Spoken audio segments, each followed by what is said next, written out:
swatantranews.com.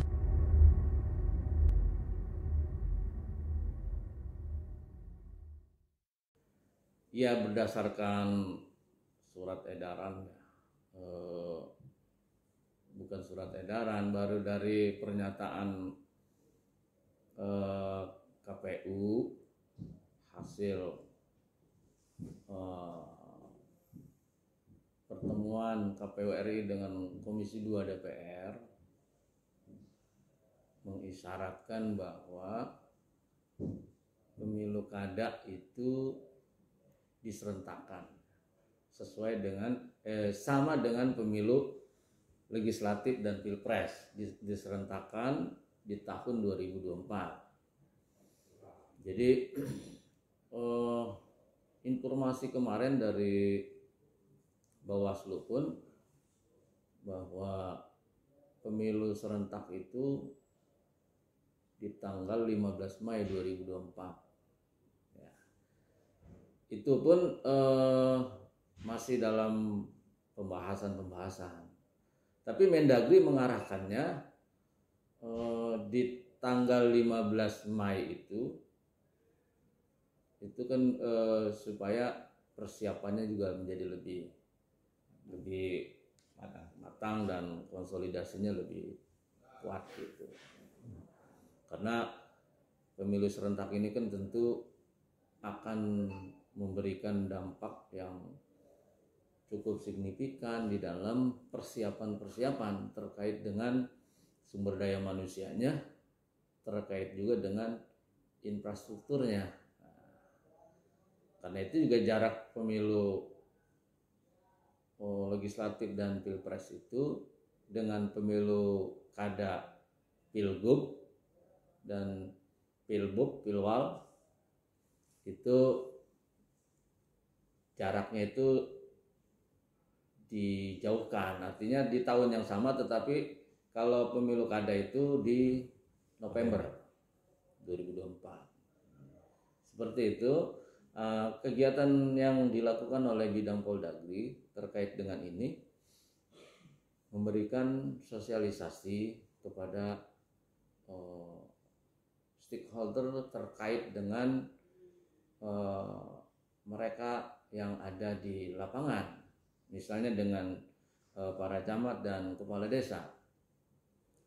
Pertemuan yang kemarin itu kita adalah sosialisasi tentang rapat koordinasi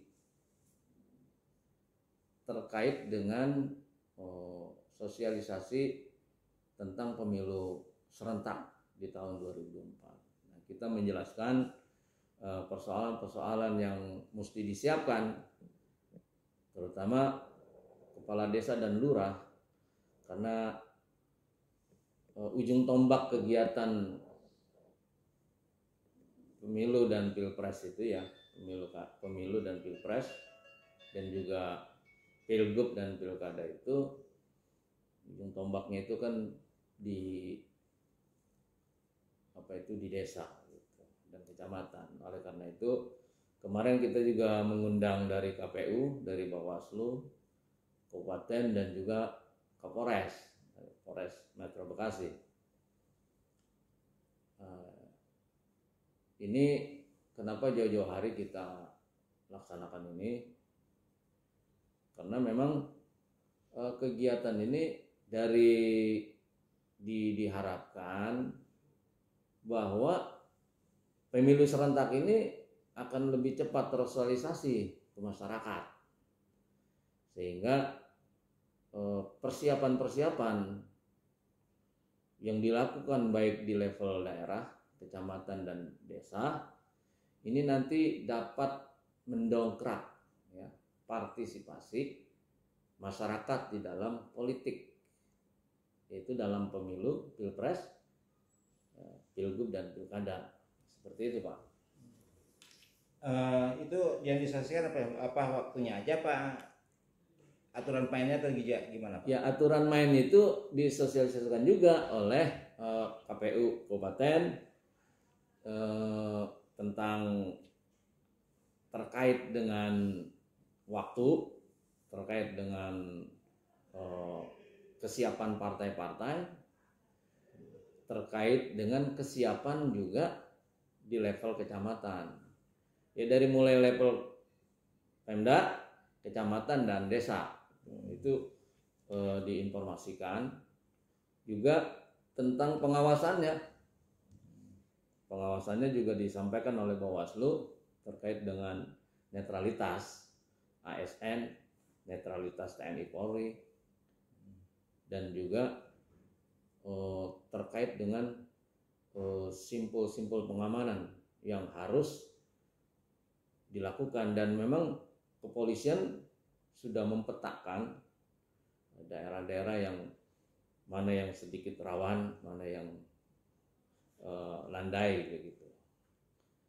Sehingga itu menjadi mitigasi awal dari polisian dan TNI. Pak, untuk masyarakat Kabupaten Bekasi, khususnya partai-partai yang ada di Kabupaten Bekasi dalam menyongsong lah ya perubahan pilkada yang tadi 2022 menjadi 2024 ini, Pak. Ya, tentu dari Kesbangpol dalam hal ini adalah bidang Poldagri yang punya tupoksi untuk memberikan edukasi kepada partai-partai terkait dengan persoalan administrasi. Diharapkan kepada seluruh partai-partai, baik partai yang sudah menempati kursi di DPRD maupun yang tidak menempati kursi di DPRD Kabupaten Bekasi atau partai baru, untuk sedini mungkin menyiapkan hal-hal yang terkait dengan administrasi kepartaian. Karena tahapan pemilu 2024 itu akan dimulai di bulan Maret, bahkan ada yang bilang bulan Februari itu sudah dimulai 2022. Jadi diharapkan kepada seluruh partai agar melengkapi administrasi kepartaian sedini mungkin, sehingga pada akhirnya nanti kesiapan dari sisi kesiapan partai-partai menyongsong pemilu serentak 2024 betul-betul sudah stabil.